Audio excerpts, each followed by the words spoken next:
Hey guys, Stephen Tony here, and I am back with a new video. And for this one, I wanted to do a ranking of the first 5 titles in the series Western a la Rabiata from Plan Pictures, that was once known as Koch Media, over in Germany. And there's currently 7 titles in the line. I have the first 5 of them. The sixth title, I am working on getting it at the moment. And the seventh, I'll hopefully get one of these days.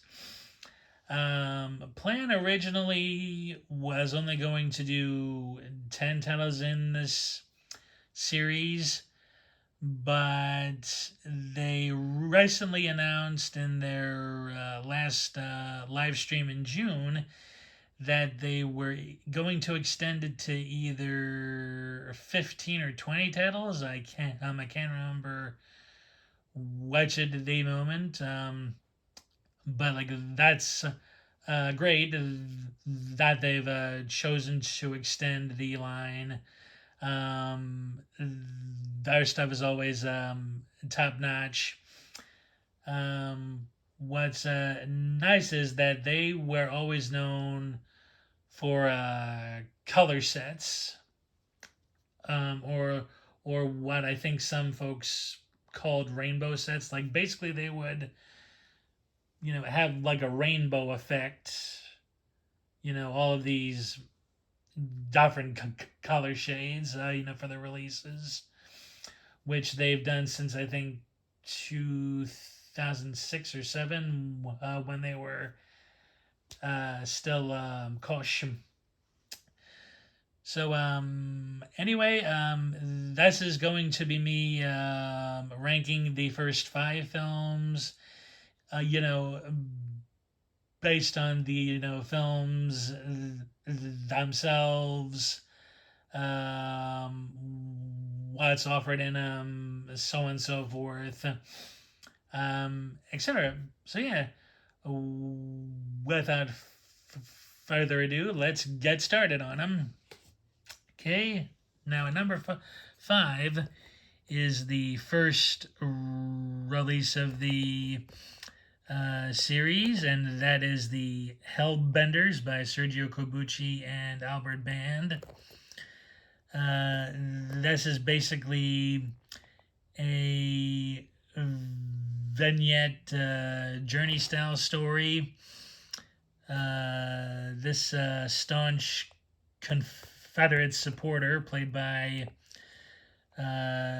Joseph Cotton, is trying to get a shipment of, it's either gold or weapons, to this unit out in the Civil War area, trying to get the South, to rise again. And it's all this stuff that his sons and their lady partner encounter along the way. Mainly distraction based stuff. At one period, they're held up by these Mexican banditos. So yeah, it's an interesting enough story, concept and execution, but I found this release middle of the road, kind of. Slightly below average, really. Really, I mean, Joseph Cotton's great, in the main part of the Confederate supporter. But everything else is kind of generic, to me a bit. At times, the journey uh, they're all on is interesting, but I mean, it's a passable entry. I think it's not anything too spectacular or special. Um, Although I probably should honestly give it a second viewing. Viewing. There's an interview on here with Rogero Deodato, who was a big, assistant to and helped to um, Corbucci in those early days, up until Django, anyway. Unfortunately, that interview is only subtitled in German. There's two audio commentaries on here. One with Alex Cox, and the other with Troy Holworth and whoever he normally does these audio commentaries with. And what's like funny actually is that the Holworth commentary is only available on this set. So yeah, at number 5, that is the Hellbenders.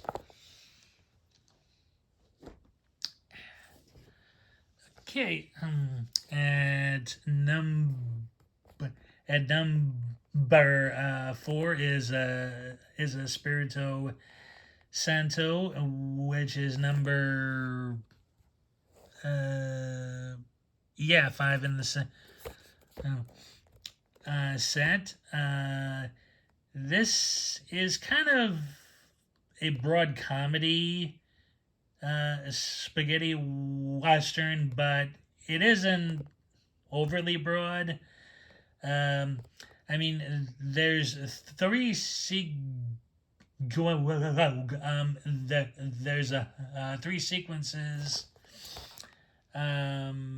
spread throughout the film that I thought were just a little bit too cartoonish, silly, and did kind of momentarily take me out of the action, but otherwise it's mainly played as tongue in cheek, which I don't think too many of these comedy oriented ones did. And it's also livened up by the direction of director Giuliano Carnemio, who did the 4 to 5th entries of the Sartana franchise. So it's just, so it's a it's a definitely a fun ride. It's got a leg up in most of the comedies, especially the Hill and Spencer ones. Mainly because it doesn't get too silly most of the time. Gargo's title character plays it fairly straight, in it.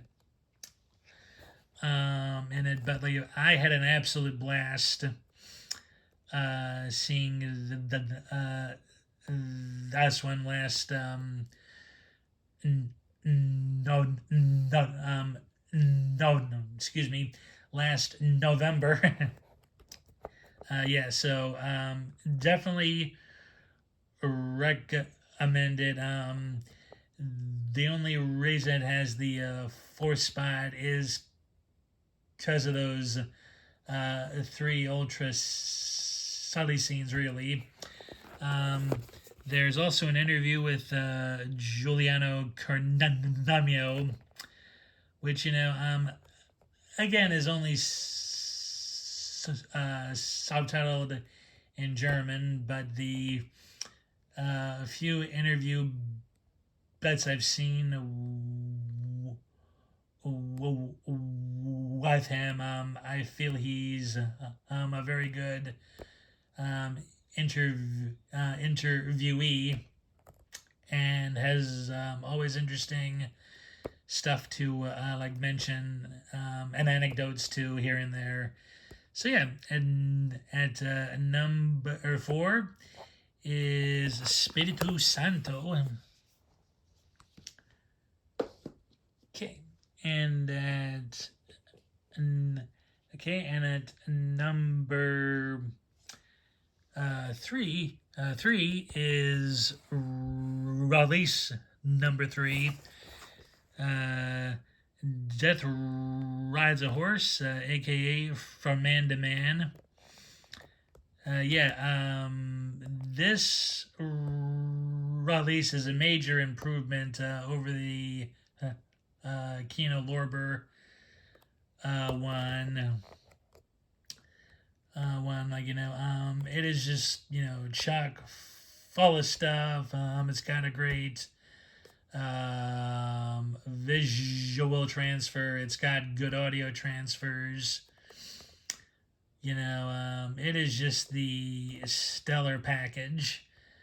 I finally saw this last year for for the first time. I had seen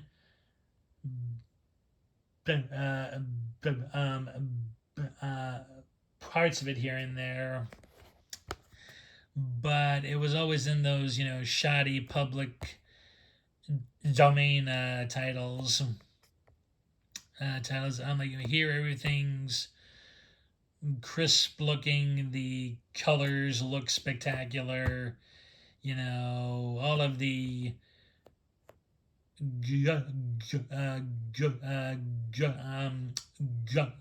all of the good stuff you expect out of a transfer. Just really solidly great stuff. Stuff. As we all know, this guy witnesses the murder of his family as a kid at the hands of outlaws, and he ends up teaming with a wronged member who was framed for something else to garner a revenge against those guys, and it's just played out great.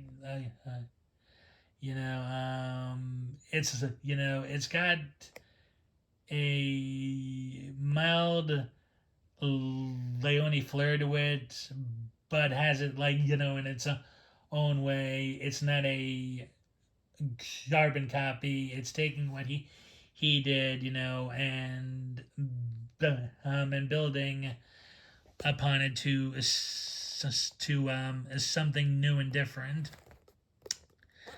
Let's see. I think for extras, there's a few things. An interview with the assistant director, an audio interview with John Philip Law, who plays the co-lead with Van Cleef. I actually haven't had a chance to check out the interviews on here yet, but I'm sure the one like with the assistant director might only be German subtitled.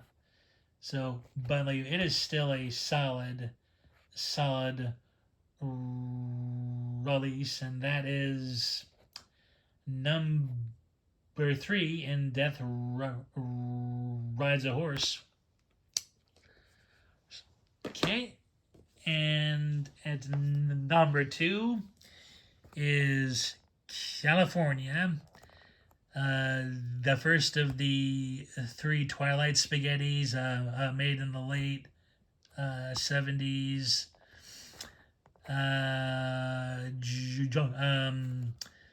Giuliano Gemma in his most serious role in the genre plays a Confederate soldier who was a POW for the last year or so of the war. Peace is declared, and he's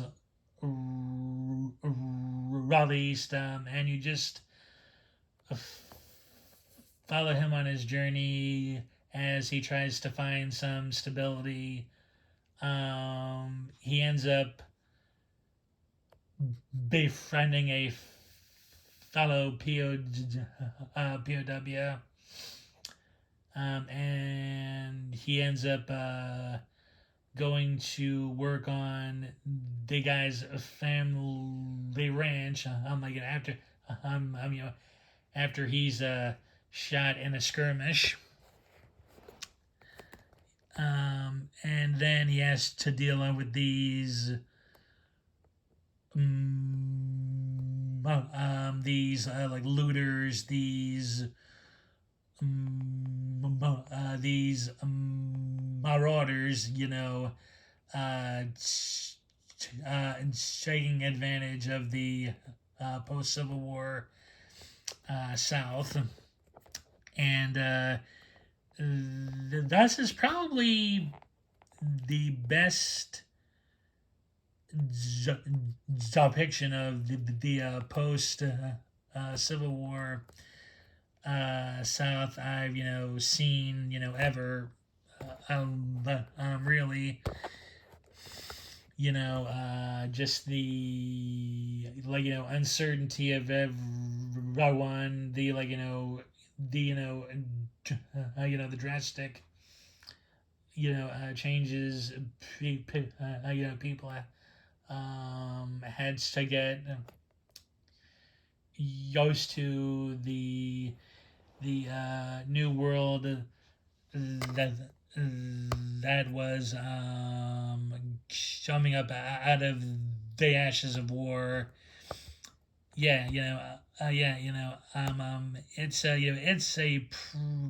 It's a pretty doggone decent film. I actually haven't watched this particular edition yet. I actually had this in a box set from Germany. Like same company, Kosh.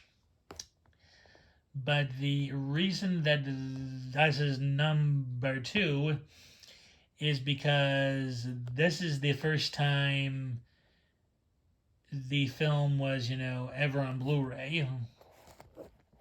And it's, it's part of that phase of genre, which for years the only two entries of its kind to ever get like a home media for years was Kioma and and a man called Blade. Um, at least in terms of frequency. See, I think California only ever had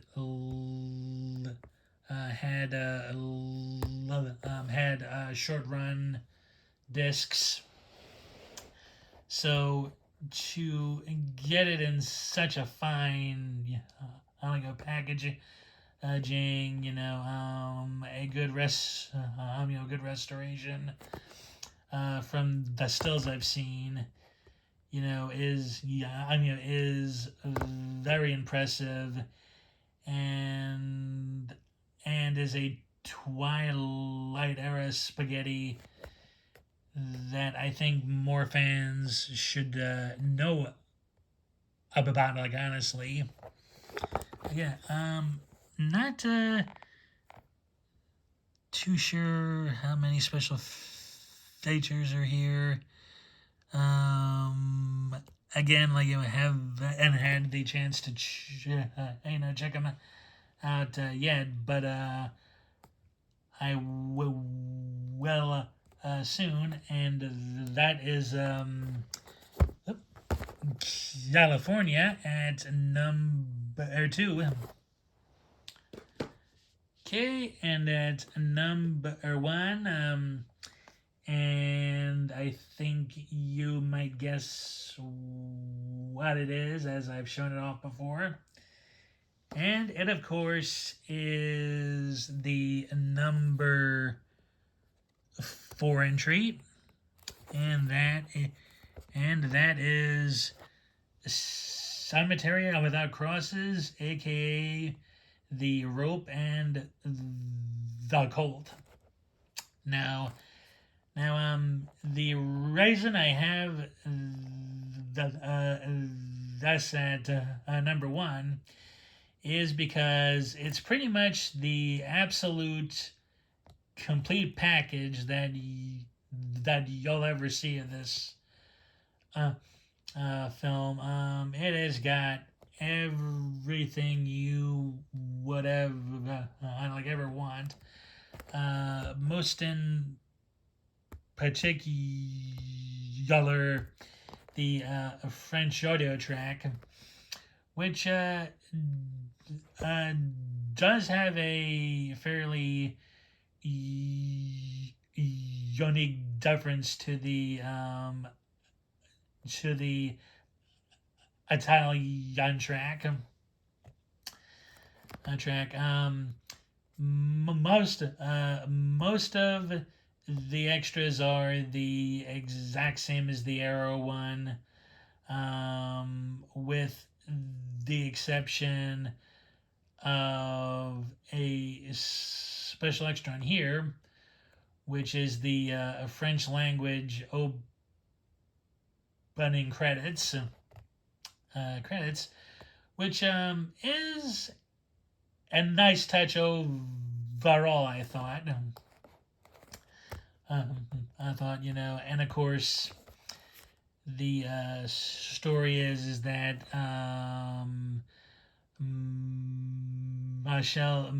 Marcier's husband is forced to rob the rival family who's trying to ruin him. He gets lynched, and she has ex-lover Robert Hossein help her in getting revenge, and of course a Greek-style tragedy ensues in the process. But I just love this film. Like, you know, it's my third favorite spaghetti western ever. It used to be um, the big gun down my at my number three after the good, the bad, and they ugly, and once upon a time in the West. But like this just overtook that three spot by a mile. A mile. Uh, Definitely worth having if you really enjoy the film, or if you're a completist to certain types of genres and such. So, but yeah, you know, at number one, like that is Cemetery Without Crosses. And that is it. Thanks for checking out this top like ranking video from the channel. And I will be going live tomorrow with Undead Sick 83 for a new live stream at 3 p.m. Eastern Standard time. So if you're not doing anything else, please check us out. It'll be fun to it'll be a fun and interesting chat. Okay, so thank you for watching. I hope you enjoyed. Let I know what you think of the ranking. If you'd have done it like slightly different, what your favorites are out of these releases, or just to say hi, please do. And also hit the like button and the notification bell if you're enjoying these videos and would like to see more content. Okay, and again, thanks for watching, and I'll see you in the next one. Bye.